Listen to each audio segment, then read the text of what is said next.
अनेकांना अडचणी निर्माण होणार आहे. खरं तर 2005 मध्ये या संदर्भातला कायदा करताना आपल्या समोरची भूमिका काय होती की जे कर्मचारी काम करतात, जे अधिकारी काम करतात, यांना कधीही कोणत्याही क्षणी कोणीही ट्रान्सफर करू नये, मनात येईल त्यांचीही सोय गैरसोय बघितली पाहिजे. खरं तर 1997 मध्ये या संदर्भात नियमावली केली, पण नियम केल्यानंतर असं लक्षात आलं की एखाद्या अधिकाऱ्याच्या मनात आला हा चांगला शर्ट घालून नाही आला तरी ट्रान्सफर करून टाकायची. म्हणून अध्यक्ष महाराज 97 नंतर आपण 2 विषयावर महत्त्वाचा कायदा केला, तो 2005 मध्ये.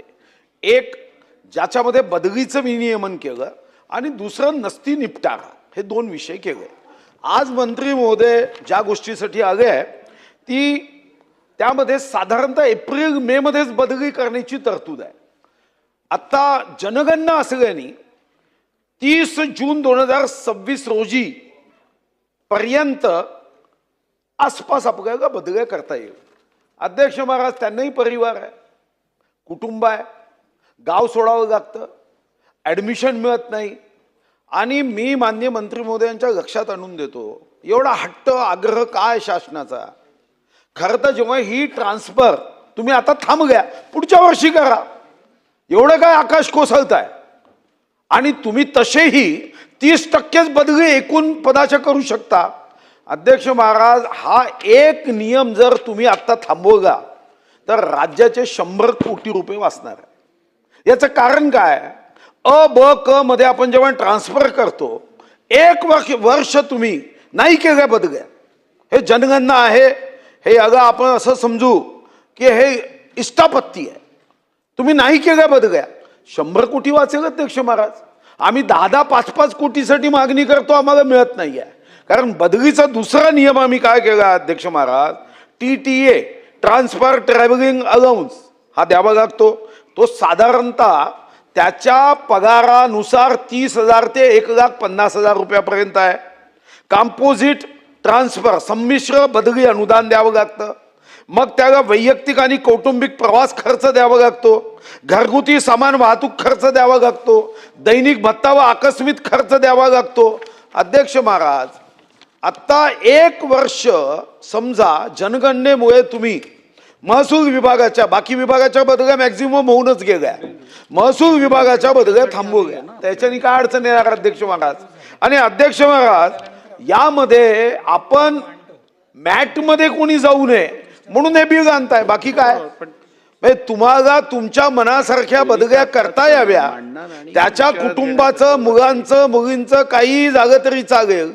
ते शिकताना सामान्य अधिकारी कर्मचारी जो पापभिरू आहे त्याच्या बदल्यांच्या संदर्भातला हा हट्ट आहे की 30 जूनला आम्हाला अधिकार पाहिजे. आणि दुसरं अध्यक्ष महाराज, एक मी आपल्या गोष्ट लक्षात आणून देतो, खरं तर या कमिटीचा मीही सदस्य होतो.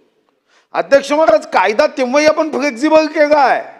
एखाद्याची तक्रार असेल, तो बदमाश असेल, पैसे घेतल्याशिवाय काम करत नसेल, तर या कायद्यामध्ये त्याची बदली तर दर महिन्यानी तुम्ही करू शकता. आणि एखादा खूप प्रामाणिक असेल, ज्याचा त्रास तुम्हाला होतो, त्याची बदली तुम्ही करू शकता. आपण तुकाराम मुंडेंच्या बदल्या पाहिल्याच आहे. त्यामुळे या कायद्याने कोणाच्या बदलीमध्ये अडचण येत नाही. फक्त तुम्हाला भीती काय आहे की 30 जून ही मुदत आता कायद्याच्या चौकटीत एप्रिल मे आहे, आणि मग आपण आता जर बदली केली, मोठ्या प्रमाणावर बदल्या केल्या, तर मॅटमध्ये जाऊ शकतात. हाच भाग आहे. माझी माननीय मंत्री महोदयांना खरंच मनापासून एक विनंती आहे की अध्यक्ष महाराज, की तुम्ही कायदे करताना बदली करायचे अधिकार पाहिजे, पण नसती निपटाराच्या संदर्भात एकही शब्द नाही, त्याच्यामध्ये फेरबदल नाही. भाऊ, हा, हे बिल सुधारणा विधेयक आहे. हो ना, मी सुधारणा विधेयकावर सांगतो. नियम तर आपल्यालाही माहित आहेत. मी त्याच्यावर सुधारणा विधेयक म्हणजे अमेंडमेंट बिलच्या वेळेला तुम्ही मूळ बिलावरती बोलू शकत नाही. मी मूळ बिलावर बोलतच नाही. मूळ बिल जे आहे ते अध्यक्ष महाराज, मी 30 जून वरच बोलतोय. मी अध्यक्ष महाराज स्पेसिफिक 30 जूनच्या मुदतीबद्दल बोलतोय की तुमचे 100 कोटी वाचेल हे बिल आणण्याची आवश्यकता नाही. नंबर 1. नंबर 2, मूळ बिलामध्ये तुम्हाला जेव्हा केव्हा बदली करायची आहे ती करण्याचा अधिकार आहे. फक्त स्पेसिफिक कारण सांगावे लागतात. त्या बदलीच्या नसतीवर तुम्हाला लिहावं लागतं. माझा फक्त माननीय मंत्री महोदयांना एवढंच म्हणणं आहे, स्पेसिफिक तेवढ्याच मुद्द्यावर, मी नसती निपटाऱ्यावर जात नाही. फक्त मी प्रश्न विचारतोय की तुम्ही हे बिल आणण्याची घाई करता, मग नसती निपटाऱ्यावर का नाही आणत अध्यक्ष महाराज? एवढंच विचार. ठीक आहे मंत्री महोदय.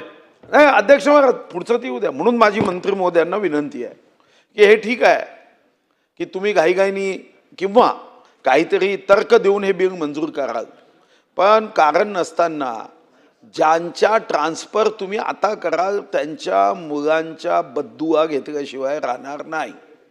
आणि म्हणून माझी विनंती आहे, खरं तर आशिष शेलारजी हे महाराष्ट्राचं नेतृत्व करण्याची क्षमता असणारा एक उत्तम नेता आहे. अध्यक्ष महाराज समंजस, प्रचंड ग्रहणशक्ती असणारा, मैत्री निभवणारा, संवेदनशील आणि बुद्धिमान नेते आहे. त्यांच्या हातून अशी चूक घडू नये असा माझा आग्रह आहे.